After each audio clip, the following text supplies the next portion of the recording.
it's your pleasure, I just want to remind you that the reason I arranged for this lecture is that I have a very important message for you people. I couldn't get it in the press, and nobody would rent me a hall. I just hope I'll be given time to speak here. Mr. Olsterton?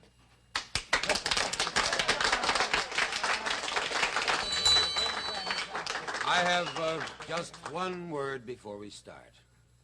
Whatever is said tonight, please remember, the highest civic virtue is moderation. Now, if anybody wants to talk... I heard that.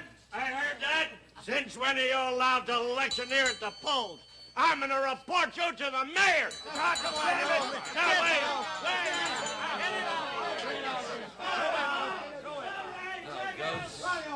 Does anybody want the floor? Mr. Chairman. His Honor, the mayor will address the meeting.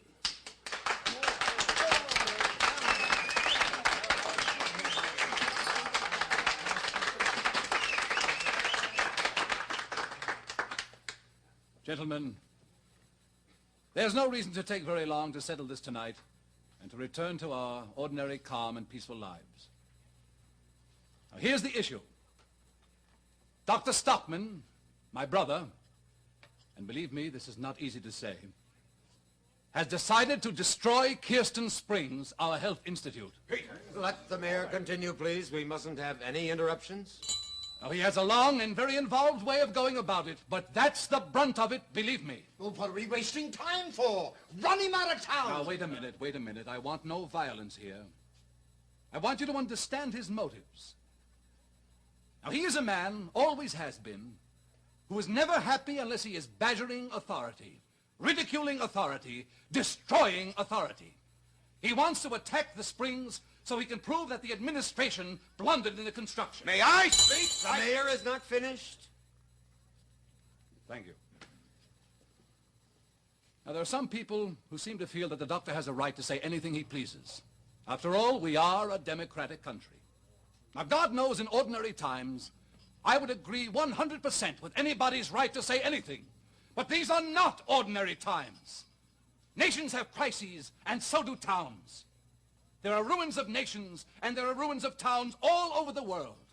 And they were wrecked by people who, in the guise of reform and pleading for justice and so on, broke down all authority and left nothing but revolution and chaos. What the hell are you I talking about? have to insist, Doctor. I called a lecture. I didn't invite him to attack me. He's got the press and every hall in town to attack me. I've got nothing but this room tonight. You're not making a very good impression, Doctor. Please continue, Your Honor.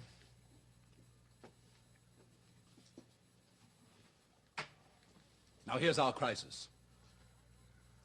We all know what this town was without our institute. We could hardly afford to keep the streets in condition. It was a dead, third-rate village. Today, we are on the verge of becoming internationally known as a resort. I predict that within 5 years, the income of every man in this room will be immensely greater. I predict that our schools will be bigger and better. And in time, our roads will be filled with fine carriages. Great houses will be built here. First-rate stores will be opened all along Main Street.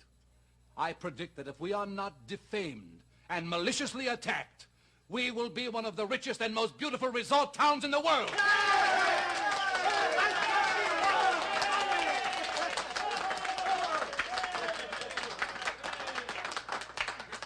Now, there are your choices. All you have to do now is ask yourself one simple question. Has anybody the right, the democratic right, as they like to call it, to pick at minor flaws in the Springs, to exaggerate the most picayune faults, and to attempt to publish these defamations for all the world to see? We live or die on what the outside world thinks of us.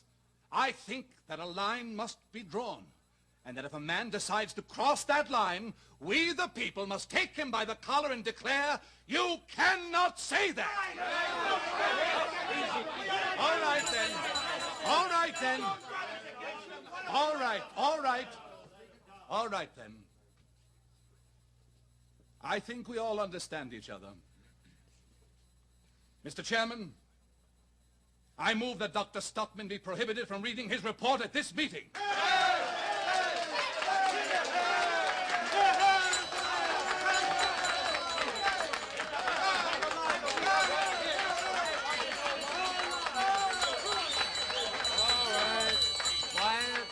Quiet now. I think we can proceed to the vote.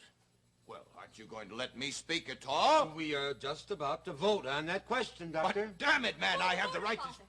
Point of order. Yes, point of order. Yes, Doctor. You want to discuss the motion. That's right, damn it. I want to discuss the motion. All right, go ahead.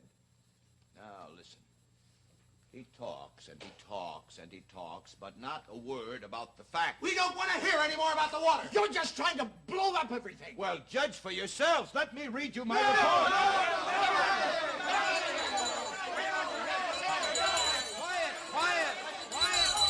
Quiet, please. We cannot have this uproar. Doctor, I think the majority wants to take the vote before you start to speak. If they so will, you can speak. Otherwise, the majority rules. You won't deny that. I won't mention the Institute. I have a new discovery that's 1,000 times more important than all the institutes in the world. May I have the platform? Well, I don't see how we can deny him that as long as he confines himself to... The springs are not the subject.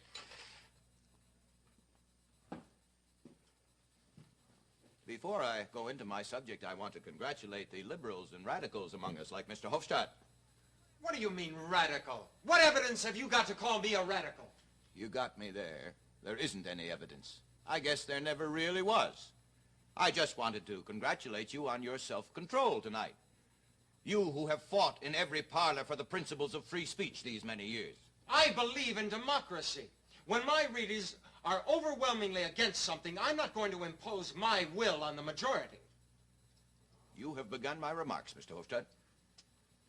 Gentlemen, ladies, Mrs. Stockman, Miss Stockman. Tonight, I was struck by a sudden flash of light. A discovery second to none. But before I tell it to you, a little story. I put in a good many years in the north of our country. Up there, the rulers of the world are the great seal and the gigantic squadrons of duck. Man lives on ice, huddled together in little piles of stone. His whole life consists of grubbing for food, nothing more. He can barely speak his own language. And it came to me one day that it was romantic and sentimental for a man of my education to be tending these people. They had not yet reached the stage where they needed a doctor. If the truth were to be told, a veterinary would be more in order. Is that a way to refer to decent, hard-working people? I expected that, my friend. But don't think you can fog up my brain with that magic word, the people. Not anymore. Just because there is a mass of organisms with the human shape, they do not automatically become a people. That honor has to be earned. Nor does one automatically become a man by having a human shape and living in a house and feeding one's face and agreeing with one's neighbors. That name also must be earned. Now, when I came to my conclusion about the water... You have no right to mention... That's a picayune thing, Peter, to catch me on a word. I'm not going into the springs.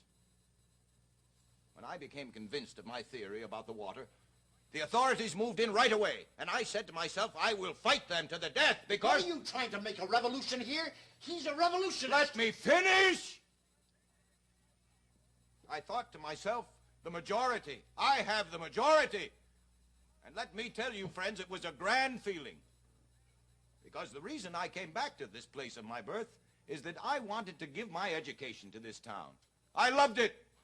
So I spent months without pay or encouragement and dreamed up the whole project of the Springs.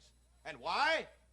Not, as my brother says, so that fine carriages could crowd our streets, but so that we might cure the sick, so that we might meet people from all over the world and learn from them and become broader and more